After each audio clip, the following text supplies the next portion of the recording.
What is up, Ravens Flock? Huge shout out for your support for the 410 Sports Talk. James and Glenn are the best in the business. Make sure you go subscribe to their channel. Let's go Ravens. Big trust. Welcome in, everybody, to another episode of 410 Sports Talk. I'm James Haskell, along with my co-host Glenn Martin on one of these ways. And we are here to talk about the Baltimore Ravens, of course, Week 2 OTAs, all things that we've seen, observed, read, heard from sources, all of the above regarding OTAs, who's there, who's not there, all the drama, what plays were made. So that's what we're here to talk about. But before we do, take a second, hit the subscribe button, turn your notifications, and of course, give us a like if you enjoy the video, and leave all your comments below at any times. But also, Glenn, we were just talking about this video and a lot of our other previously aired videos is brought to you guys by our partner, Prize Picks. Go check them out, whether you're in any sort of sports gambling. Literally anything you can imagine. They do like esports. And they do stuff that I didn't even know existed as a sport on Prize Picks. Pretty much anything you can imagine, you can gamble on and make it so simple. If you've been hesitant about getting into the world of gambling, but are a huge sports fan, you can dip a toe in at Prize Picks. They make it so simple and so easy to win. So I encourage everyone to go to Prize Picks, use promo code 410, and you will not regret it. Yeah, you'll get a match deposit up to $100. Yeah. And so they'll match up to $100. Simply prefer putting in three numbers, 410 in the promo code. Look, it's so easy. I've won money on it. That's how easy it is. I'm terrible and a novice gambler. First time I ever gambled in my life, and I'm winning money. Yeah, it couldn't be easier. So yeah, definitely go over there. Even if it's just $20, I'm sure you'll have a good time. But all right, let's get back to.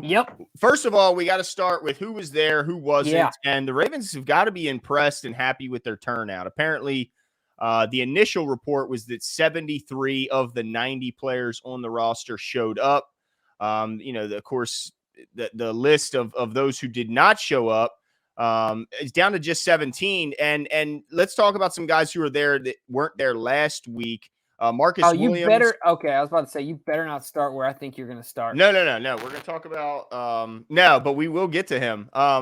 Marcus Williams, the big name free agent safety the Ravens signed, really their crown jewel of free agency, showed up this week. And so we're going to get into, what we saw from him, his comments, because he also spoke to the media after practice. Another guy who wasn't there last week, who is there this week, is Jimmy's favorite player, and a guy that I think both of us, let's be honest, Jimmy, would be thrilled if he proved us wrong. And also, it's a guy that I think it just a lot of like Miles Boykin. The reason we're harder on him is because we had high hopes at one point. We're not hard on guys that we didn't have high hopes on. We're not hard on guys that we didn't think that we could count on. So Jalen Ferguson, Sack Daddy, was back at practice this week after missing last week. And Jimbo, reports are looking trim and looking quick off the edge. So we're needy at the edge spot. So if you're telling me that Jalen is taking some things more seriously, getting his body in better shape and looking quicker, I'm all for it, Jimbo. Sure, I'm all for it too, but I need pictures. I need evidence. I'm not, because we've heard this before. We've heard it from him. He's getting in shape. He's working out with, who's the old guard? Justin Houston? No, McPhee. Oh, McPhee, yeah. Yeah, he's working out with McPhee. He's doing this, that, and the other. And then he shows up. No, thank you. He looks exactly the same, if not a bit softer. I've been thinking a lot about Jalen Ferguson this week. And I tell you what, I'm absolutely determined that when it comes to the condition of your body, if it is your job, there is no excuse. Period. True. Period. End all, be all. There's no excuse. You're a professional. Take care of yourself. So I want to see it, Glenn. I want to see it. I'm glad to hear the reports, and I hope it's the case. But just like you said, with Miles Boykin, he never really turned the corner here, not physically, but in performance, right? Yeah. So just being in shape is this one is his box year, to Jimbo. check. Right. And this is just one box to check, right? Mm-hmm. He's got to be in shape, and then he's got to perform on the field. Yep. And look, is there any position group on the team where there's more opportunity for reps and not just now, but in the preseason? He's going to get a ton of work. And so, hey, I'm rooting for him. I hope Jalyn turns out to be the player that they were hoping when they drafted him as highly as they did. Right. Because if he can capture some of what he did in college when he set the all-time sack record, then the Ravens would be thrilled. And who knows, renewed coaching staff, defensive scheme, although very similar, it's going to be different. And like I said, new positional coaches may unlock something. And also, he said there's some technique differences. McDonald said the way they're teaching pass rush technique is different. So, we'll be rooting for Jalyn, certainly. And then Nick Boyle, another guy who was not here last week, is here this week. And again, another guy who, and we're going to get more into Greg Roman's comments of his presser, but specifically of Nick Boyle, said he toughed it out last year, but now Nick Boyle's back. And that is got to get the Ravens coaches as well as the Ravens running backs and quarterbacks really excited to know that guy's blocking for him once again. 100%. I mean, we've known for a long time now that if not for nothing, Nick Boyle is a gym rat, right? He loves to be in the weight room, and to have the opportunity for him to do that at full strength, I'm sure has really helped him physically, but also just confidence wise, be prepared for the season. And the way he looks obviously is a big, is a physical manifestation of that, but I'm sure mentally up here, he feels much better, much more clear-headed, less concerned with the knee. And I think, like you said, that will bear fruit big time in the upcoming season. I'm really looking forward to that.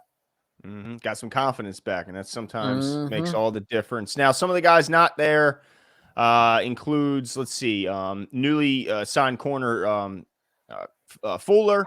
Let's see, Marcus Peters was there on the sideline. He didn't participate in practice, but he watched most of practice. Because he's a Raven and he loves football. Yeah, that was cool to see. Also there on the sideline, did catch some balls from the jugs machine, was J.K. Dobbins. So he's working his way back, still in the process of his rehab. But we're excited to see him out there and getting a little closer to the field. Gus Edwards still not there, or Darius Washington not there. Let's see, Tyus Bowser, Michael Pierce. Yeah, Juwan James, Morgan Moses. Do you think Stanley. Oh, sorry, go ahead. Well, I was going to say Ronnie Stanley, Ajabo, Campbell, Wolf.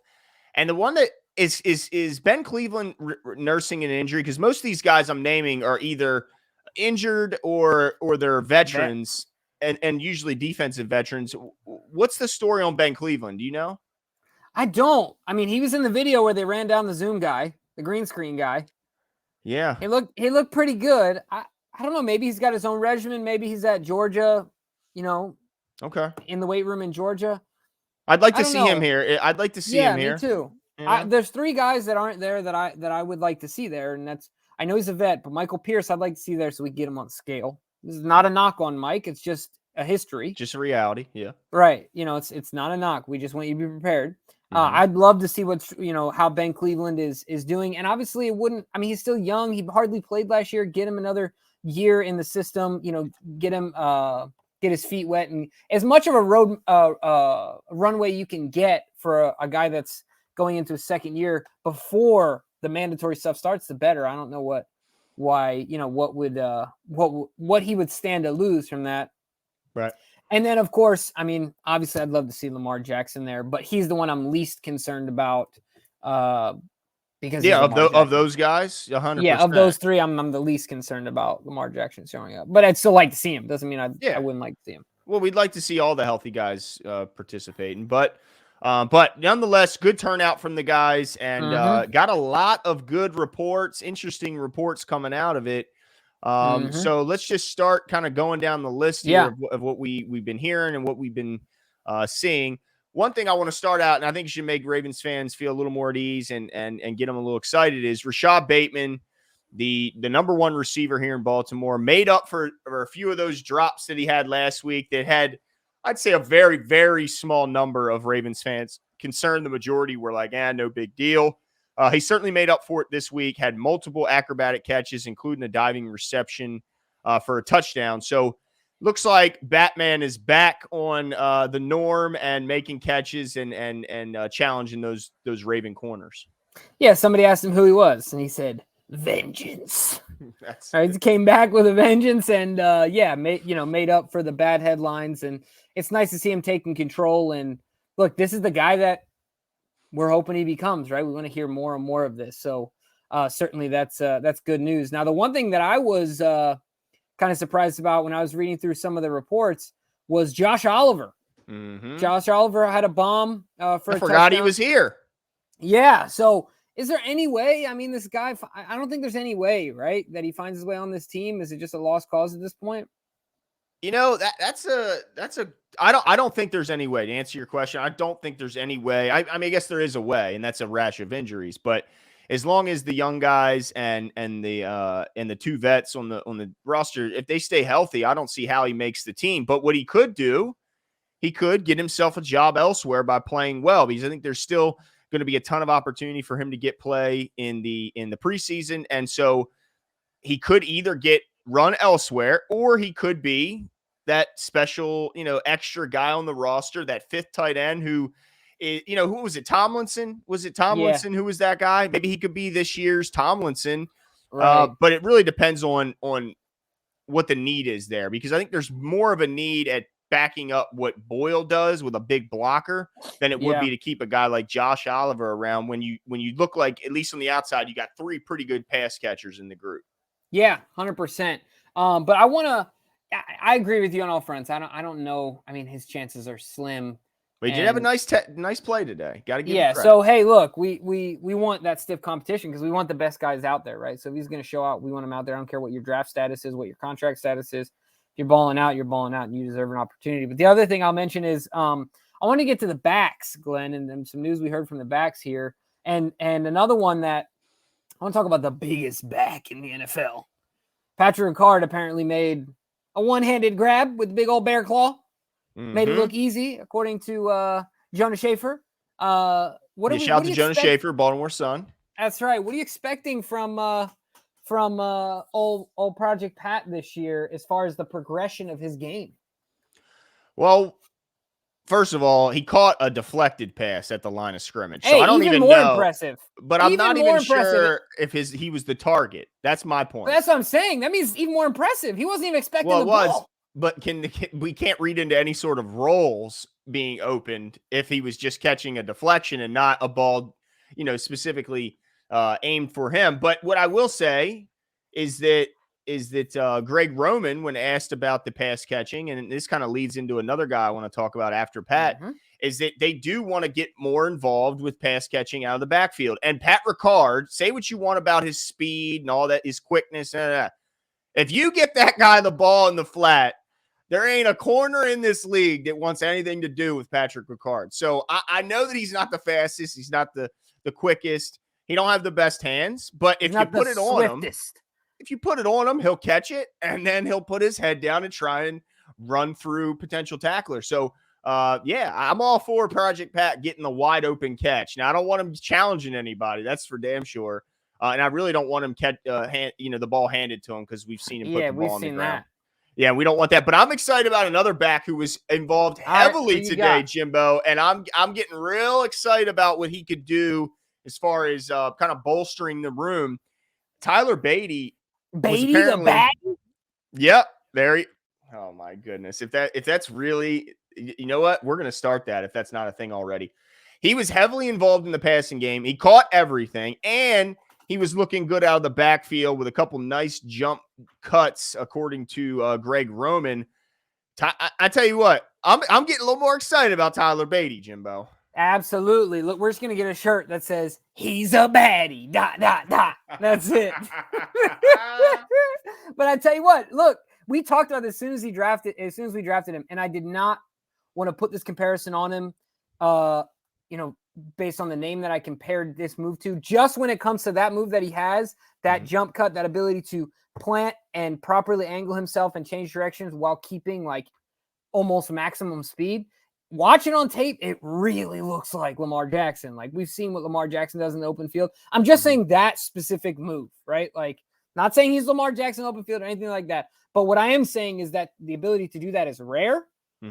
And Lamar has it, and I think this kid has it. So I think he has true potential, and he's a dog by nature. So, yeah, I can't wait to see what this kid does as well. And we've talked about this before, but let's see. Today's June 1st. I'm counting down the time till Justice Hill is up out of here, man. Up out of here. Sorry, it looks dude. like unless there's something that happens again at that spot, it's going to be a tough road because Tyler Badie apparently was looking good in his early involvement in special teams as well. So excited about what he can do. I think what's most exciting is he's not just going to look like he's a pass catcher only. He's a guy that can get between the tackles. He's a physical runner, like you mentioned, which is really encouraging. And then I'm switching sides a little bit. I want to go back to the edge position, a guy that's got me. I think a lot of people have forgotten about this guy since he didn't play much as a rookie, but he's getting a ton of run now, and he was getting a lot of that interior pressure that we've seen from outside linebackers here in Baltimore over the years. On those passing situations, they like to line up inside. And Dalen Hayes apparently has been very impressive. Of course, he's getting a ton of reps, but most importantly, he's taking advantage of them, and he's making plays. He's consistently in the backfield. Could Dalen Hayes be the guy, Jimbo, that nobody's been talking about that saves this pass rush group? Because I think we all know we're getting from Adafe. We're all expecting big things and a big jump for Adafe. And even a proportionate jump, right? Don't even call it substantial, right? A relatively proportionate jump would still be big. It'd be huge. Right. Absolutely. So can Dalen be that guy who is opposite Owe, at least in the initial part of the season, until they get some reinforcements with Ajabo? So, yeah. And Bowser, really. I want to give you a definitive answer, and I'd like to say yes. I'm relatively optimistic, but I'm in wait and see mode. I hope. I mean, I certainly hope. Obviously, we want Ajabo back as well, and like you said, you have Tyus Bowser coming off injury, and then you have. We talked about Snack Daddy as well. So I think he has a chance to do so. I think he has all the intangibles and the physical gifts to get there. So, I mean, if you remember, he flashed last year when he was on the field in the preseason. He had moments where he looked really good. So, yeah, I'm you know what? I'm expecting it from him. I'm maybe not I think a solid comparison. I mean, a best case scenario for him, right? Career-wise would be like a Matt Judon. Right. Production wise, like you want him to fill in that type of a role. Yeah. Maybe he's not getting double-digit sacks, but maybe he's doing all kinds of things on the field to be disruptive. Right. Yeah, maybe it's Tyus Bowser type. Yeah. Minus the what would he always get? The personal fouls. Late hits. Yeah. The late hit stuff and the roughing and things like that. But point being, I hope so, man. I hope you're right. And I'm starting to lean that way. And my expectations have been risen when it comes to the Dalen Hayes. I think he's making himself more visible, right? Absolutely. And let's see what he can do when the pads come on, because I think that's the big factor when it's guys in that front seven. What do they do when the pads come on? Yeah, 100%. Now, the one thing I want to talk about really quickly is Marcus Williams, and this is the first time today I really sat down and thought about all these people on the field at once. Just think about this. Okay, Glenn, I want you to close your eyes. All of you viewing, close your eyes. Okay. Marcus Williams. Kyle Hamilton. Now try not to smile. Chuck Clark. Marcus Peters. I can't do it anymore, Jimbo. Marlon Humphrey and Kyle Fuller. Yeah. I mean, can our secondary not be legendary? They got to prove it, like Marlon said. They got to prove it, and they'll get their opportunity. But on paper, it looks like the best secondary. And in fact, I think I just saw one of our favorite our websites that we like to go to just published, and I believe they ranked the Ravens secondary as the number one secondary in football, which is surprising because it's a site that doesn't always give the Ravens a ton of love. Right. But yeah, they look great on paper. I mean, Marcus Williams, although he's only been here for 2 days, he looks like what they expected. He had a good day in coverage. Did give up the one long touchdown to Rashod Bateman, but other than that, he had a fantastic day. Yeah, I mean, what I love is I keep hearing about this versatility and this positionless. The way Mike McDonald. It's gonna be so fun. Oh, it's gonna be the deception that they're gonna create. I love that it's not just here's your job, do your job. It's here's the call, why we're making the call, and what's the purpose of this call? Like, what is it designed to do? This play. You don't just have to understand, all right, this is what the free safety does on this play. No, you need to know what everybody does on that play. That way you understand, the whole workings of the defense, and then you can be interchangeable in that defense and not just, all right, you're stuck in the deep third. That's what you do. Now he's going to be everywhere, and they're going to have the ability to get all their best players on the field because of that. Yeah, I really thought about that today when Marcus was speaking about the versatility of this defense. And one of my favorite phrases from a movie, Stand and Deliver, if you haven't seen it, it's one of the best movies about a teacher. Super inspirational. Go check it out. And funny. Point being, Bob Pierney? It's actually about a math teacher, not Bob Pierney, though. Not as legendary. It is a true story. But the point is that the teacher said that students rise to the level of expectation, period. Mm-hmm. And so I really thought, like you said, Glenn, usually it's probably a traditional expectation that everyone just goes to Chuck Clark, gets the call, and he's the source of truth. He's the liaison between the coaches and the players, and you just listen to Chuck, and you're good. You're going to be in the right place at the right time. But what McDonald is doing is saying that's not good enough. You are your own agent, right, in that you need to think and act for yourself. And I imagine, like, not that this will happen, but I just got this vision in my head. Imagine all of a sudden you're the quarterback, right, and you look up, and all of a sudden Kyle Hamilton is in the slot. Marcus Williams is an outside corner, and Chuck's an outside corner. And all of a sudden Marlon and Peters are just playing like something ridiculous. Yeah, pre-snap, like that, right? They could show anything. And then post-snap, they could switch it all up. Yeah, so, I mean, it's going to be a lot of fun to watch and to just observe. I'm getting fired up about McDonald's defense and what he's going to bring to the table, man. So, yeah, the secondary is exciting. I was listening to Marcus, and, I mean, it was what I expected from he's a classy, responsible guy. And, but the one thing that you brought up, of course, was what he talked about with Chuck Clark. What stood out to you there? Yeah, it doesn't sound like Chuck's going anywhere anytime soon. And if he is, he's just an incredible professional because he's taking Marcus Williams under his arm, under his wing, and teaching him this defense. Marcus said he bent his ear quite a few times, asked him a ton of questions, and Chuck was there answering every single one of them. He's a leader, like Marcus said. I mean, when Chuck is a clear and obvious leader out there, he takes command of the group, and so while I say he could just be an incredible professional and do that regardless, I also think it means it's less likely he's going anywhere, and he probably had a good conversation with some of the coaches. 100%. And then on top of that, it also means that if he does end up going anywhere, you better believe that Eric DeCosta won that deal. Oh, certainly. Because you see the value that they hold in Chuck, that they see in Chuck Clark internally. They're not just going to let that slide out the door for peanuts. And that might be why he doesn't go anywhere, because maybe the Ravens see more value in him than any other team could, because they've never had him in their room. They never had him in their building. Right. So that could also be the case. But yeah, I wonder, you think Wink came calling? Oh, I'm sure. Oh, how much would Wink love to have a guy as smart, as good of a leader, as good of a communicator to just teach help him be a coach on the field? I mean, he would.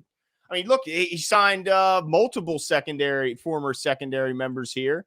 So he would. I'm sure that he called. I'm sure he called everyone. Said, "Are you sure you don't want to give Chuck up?" Because he would look excellent in Big Blue. Yeah. But hey, I want to go back to the receiver position really quickly, if it's okay. Yeah. Let's do it. I'll allow it. Thank you. You're so generous. Another guy who has just continuously he stood out, man. Mekhi Polk, the undrafted rookie wideout, second week in a row, is apparently standing out, gaining separation, and catching the rock. I think that this receiver room is going to be a little bit more competitive than a lot of people are giving it credit for. And I think that there's a chance, Jimbo. There's a chance that we could see a surprise, final roster when it comes to this receiver room, because there's a lot of guys. Mekhi Polk is one guy that's standing out, but also Slade Bolden, the slot receiver from Alabama, is also getting a lot of work at return, guys. So while this could just be bodies, and they need, I think there may be a surprise looming as far as who makes the final cut at receiver. Whereas I think most people think it's these five guys and then maybe one other guy from that group. Right. No, I think I always look for in the receiver room. One of my favorite Ravens for a while that I know he didn't fulfill his potential that he had as a 5-star recruit coming out of high school. Marlon Brown. Mm-hmm. But Marlon Brown had some plays. Big time plays. Dude had some plays and had the body. I mean, he's 6'5", whatever, he's a big body guy. He had flashes, and I think he also had some injuries and things like that. But more than anything, he never quite came, he came all the way around to this, 5-star recruit, but he contributed. He was a substantial contributor for an undrafted guy. So look, maybe Mekhi is that type of a player, right? Who kind of comes out of nowhere and quickly. That's the thing about Marlon is that quickly Joe Flacco started to depend on him and quickly gained confidence in him. Maybe it's one of those things in this guy. I think it's really interesting point, Glenn, because like you said, I don't think it's as cut and dry as even I would say myself, even I anticipated. Now that some of these guys are starting to show out, it's very noticeable that Greg Roman is genuinely pleased and surprised by the progress of some of these young guys. Don't you think? Absolutely. And I'm sure he's, anytime you're a coach and you get some new players, it's got to be an exciting time, and especially if you consider that player to be an upgrade than what you had the previous year. So, yeah, I'm excited, and I think it's going to be fun to watch these receivers battle it out and see, who kind of gets the edge there. Now, I want to move back to I want to stay in the pass catching, but not necessarily receiver. I want to talk some of these tight ends because Isaiah Likely is, he's again capturing, the attention of the media and the fans. And he's just a smooth route runner. He had multiple receptions in tight traffic today. He's making catches all over the field, and his athleticism is shining through, Jimbo. This tight end group, Greg Roman didn't want to go all in on as far as this is being, he didn't want to make comparisons to the 2019 year, but I think that he's definitely seeing it and getting excited at the potential he could have with this group of a big pass catcher, big catch radius with Kohler, the athleticism and movement of Isaiah Likely, the all-pro best tight end in the world in Mark Andrews, and now Nick Boyle, who's back to Nick Boyle. I mean, Jimbo, this tight end group, it's getting exciting, and these young guys, I think, are really kind of driving the boat here. Yeah, 100%, dude. Like, I think we were kind of early on this, and I think it might be one of those things where we're right. Like, if barring health, I really think this group can be better than 19. I think it can be deeper, and I think it can be better. Look, I think that likely, it's Roman keeps talking about this knack. He said he has a knack that he saw in Mark Andrews and things like that. And it's just one of those things that's hard to quantify or put your finger on, right? It's an instinct, and it's an ability to feel a defense out is what I think he's referring to, because he just finds ways to get open. I think that Pitta had that. Now it might have manifested itself a bit different than maybe a Mark Andrews or maybe a Likely. But you see this in guys, right? That just somehow are always open. Maybe they're now Likely obviously is fast, but maybe in other cases his metrics aren't the best, right? Like maybe he's not the biggest, maybe he's not the strongest, but he's plenty fast, and dude just finds a way to get open. So I cannot wait to see what this preseason is going to be so fun because of these young guys, like the tight end group, because we know what Mark is. We know that Nick is going to be back, but watching Kohler and watching Likely out there is going to be a ton of fun. No doubt. No doubt. So and you don't know their ceiling yet, right? 100%. That's the fun part. That's the fun part about right now, because it's all hope and projections. And I expect big things out of these guys right away. I don't care all the way down to Badie, right? Yeah. Like from the top down, I think we are honestly and as objectively as possible expecting contributions, like significant contributions. So yeah, man, I'm looking forward to it. Now, if you will mind me this favor, I want to switch over to defense real quick, because something you brought up pre-show that I want to get into, and that is McDonald's comments about Patrick Queen. Yeah. So before you talk about his comments, I've been really critical of Patrick Queen, and I stand by most of it. I mean, a lot of it I was emotional, but I stand by most of it. And I think a lot of people would stand by what I said as well. Yeah. However, one of the things I will say is that just watching some clips today of them doing simple linebacker drills, like foot drills and things like that, I can see why you keep giving a guy like that a chance, because he's so athletically superior. He just looks different. It's like a thoroughbred horse next to a if anybody will get the reference, Lil Sebastian, the mini horse from Parks and Rec. Like, two different types of horses here. You know what I mean? Like, it's just not a fair comparison to make. Shout out Lil Sebastian, rest in peace. But all that being said, what did McDonald say about Pat Queen today? And did any of it get you excited? Well, it did in that there's a couple things. Like you mentioned, he's so athletically superior to the other players at his position that you don't want to give up on that athleticism and that raw talent that he has. And another thing that gets you excited is that he's younger than Odafe Owe. Like, he's still so young. He came out at such a young age that he's still one of the youngest players in the league. So you can't give up on, the combination of talent and youth. And then Mike McDonald said he's seen a lot of growth in PQ. He says he sees a lot more comfortable in the system. The game has finally slowed down for him. And that's what really everyone's been waiting on, for that game to slow down for him, because once he can just go out and play and not overthink and constantly get in his own way or step on his own toes, once he can just let that athleticism shine through and play with instincts, then he think the sky's really the limit for him. So McDonald said he's going to have a big role in this defense and expects big things from him. But my thing is, Jimbo, what happens if you put him in position to have this big role? You put a lot of faith in him. You count on him a lot. And you start seeing some of the same things we saw last year with the missed tackles, the missed assignments, looking clueless in coverage at times, getting spun around. Do you just simply go, well, we gave it another shot, and now we're going to go with Josh Bynes again? Is there any type of contingency, or is Josh Bynes just that contingency? Yeah, this is a hard one for me, because that's kind of the same thing I was going to ask to you, is that, like, how does Mike McDonald saying that manifest itself on the field? And how, so I wonder what Mike McDonald's plan is to get the good out and diminish the bad, right? To mitigate the bad as much as possible. Because Mike talks about this versatility and wanting people to be interchangeable. So you're asking Patrick Queen to learn more, to study more, and to know every piece of the defense. That makes me a little concerned, in that, not that I don't think he has the ability to. I think he clearly has the ability to. But does he have the commitment to? I don't know. Because like you said, he certainly seemed lost in coverage and got turned around on multiple occasions last year, right? So that's my concern, is that, like, is he committed to doing that? I hope so, right? And I don't want to be overcritical. My goal in this season is be nice to the players. It's my goal this year. Okay. But honestly, it's not a capabilities thing. It's just a commitment thing, right? So now you're asking him to learn more, to take in more, to watch more film, to read more out of the playbook and dissect more stuff. So yeah, that's my hesitation.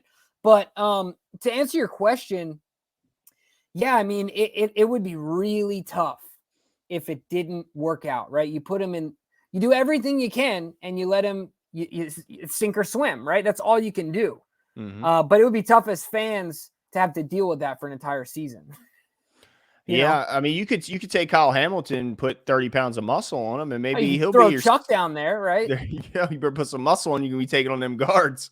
But yeah, big hopes and high hopes for him, for Pat Queen. And if he finally unlocks, what they saw in him as a first round pick, then man, imagine if he plays like up to his potential, Jimbo. How crazy the defense could be. Yeah, I got a sidebar for you really quickly, though. All right, what's that? So this is exactly what this whole thing makes me think of. There was a TV show where this kid was like 8, and he was a piano prodigy. It's a comedy. His dad gets mad. They're at putt-putt golf. He leaves the place. He throws his putt-putt golf club, accidentally hits his son in the head. His son forgets how to play piano, right? Okay. So his whole life, he didn't remember he knew how to play piano. All of a sudden, he's an adult, finds these tapes, and he knows how to play piano. So he gets all upset, and he tries to unlock his ability to play the piano. Okay. So one night, he gets drunk with his dad, and they think all of a sudden he knows how to play piano. So he shows up for this show where he's expected to play piano the next day. And he's sober. Is it just drunk confidence? Is that what it was? That's all it is. He shows up sober. Been there, Jimbo. And then to go through the show, he's like, you know what? If it's not going to work sober, let's get drunk again. So they're both drunk at the show, and he's trying to play. Just drunk courage. Yes. Yeah, I hope it doesn't turn into one of those things. I just hope it's not a train wreck is my point. Yeah. Well, I'll put my trust in the coaches. I'm with you there. I'm getting so excited about Mike Macdonald, dude. Like, he seems so clear-headed, so open to new ideas and creative and spontaneous and a step ahead. I think the dude is sharp, man. Just sharp. I can't wait. Yeah. No, I mean, I'm excited to see what this young guy can do, and also hope he sticks around a little bit, because I think if he has some early success, he could be one of those, those candidates for a quick promotion. But last thing I want to talk about on defense, and then I want to touch on special teams before we get out of here. Jalyn Armour-Davis had another big day today. Had an interception. Let's see, he was guarding Benjamin Victor when that happened. Picked off Tyler Huntley. Pick 6, as a matter of fact. That's another guy who needs to stay healthy, needs to play a lot early, and that once the cavalry's back, if he's got some seasoning, he's got some playing experience, and he remains healthy, man, if he's your 4th corner, Jimbo, it's gonna be trouble. Sing it, Glenn. Amen. It's gonna be trouble out there if he's your 4th guy, with all those physical tools and that Alabama background, man. It could be problems out there. Yeah, Jimbo. 100%. I'm looking forward to the secondary. I can't wait, man. I want to get into a few other of the notes that the coaches talked about. Oh, sure. And I know that we'll of course, guys, we're going live tomorrow night, so we'll talk about this a little more. Any takeaway, like anything new as far as Greg talking about Lamar and the Lamar issue? Like, I didn't take anything from it. He just kind of let him speak for himself. Well, he danced around it, but the one thing he did say is 80% of what they'll do, Lamar already knows. Right. But there is that 20% that is new, that he said they'll be excited to show him once he gets here. So it's not a big deal, obviously. But hey, look. Would he like to have his guy here? I'm sure he would. Is Tyler Huntley probably loving all these extra reps? I'm sure he is as well. So it obviously has its benefits to have Tyler get some extra work. And hopefully Lamar's work that he's doing with his private coach pays off once he gets to Baltimore. Yeah. And I'll say this with a caveat, because I learned from a person that I looked up to that you should never compare your own abilities to your peers around you. That's right. Your own abilities, you should, that was good. That was good. But your own abilities, you should only, you should have internally and not stake those based on what other people do, right? Like, if you believe you can do something, you should. All that being said, Josh Allen is golfing, and nobody says boo that I've seen, right? Good point. Like, yeah, and you know what? He won if you think more he than showed Lamar up, Jackson, and if you think he showed up to that golfing outing without preparation, without practicing his game, without hiring a swing coach, he's doing a lot of golf playing over this last month. Yeah, so I mean, and the other guys, of course, are all Super Bowl champs, so I don't really know what I could say there. But certainly Josh Allen and Lamar Jackson are always being compared to one another. And they're slight favorites to beat us in this upcoming game, by the way, in the season. So, but he's golfing, and nobody's saying boo. We'll talk more about that tomorrow night. But are there any other takeaways from the coaches that stood out to you? Yeah, let's see. Chris Horton, of course, the Ravens special teams coordinator. Coach. Yeah, talked about Jordan Stout, the new punter. He also talked about the unique coaching staff that he now has, because now standing next to him with a whistle and a clipboard is Sam Cook, and also is co-cap Anthony Levine, who were both on the field, and so now they're his coaches. And he talked about how great they were doing, but talked a lot about Jordan Stout and his ability. He called him he's a triple threat. He said he can obviously punt, he can hold, and he can kick off when necessary. But I gotta say one thing. If you talk about reading into people's body language and how they say and things and what they say, something tells me that that they may have approached Justin Tucker with the idea that Jordan Stout could take over as the kickoff specialist rather than Tucker in an effort to avoid, Tucker has had a few collisions in trying to mix it up and get in on the tackle when necessary. And also the fact that you have to boom it, and there's always that opportunity to, have a soft tissue injury. It sounds like they brought that to Justin Tucker, and Tucker was like, ain't having it, because they talked about Stout's ability to kick off. He said, if necessary, he can kick off. If completely necessary, like if Tucker needs a moment to sit down, then and only then, like they all kept saying he could do it. He's done it, but only if 100%. Like they wanted to make sure that Tuck knew they were on the same page. That look, we ain't telling him he's taking your job as a kickoff guy, but I think if they had their way, Stout would be kicking balls off. Yeah, I don't disagree with you there. That's a good point. That's really funny, man. It is all about how people say things, right? Oh yeah, like that definitely cracks me up. What other notes you got for us? Anything good?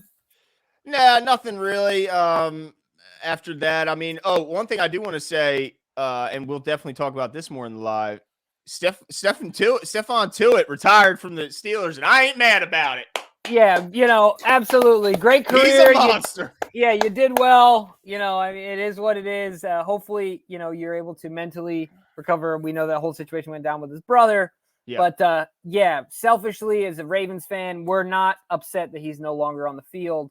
No. And hope for financial prosperity following. 29 years old. Good for him. Getting out. Body still feels good.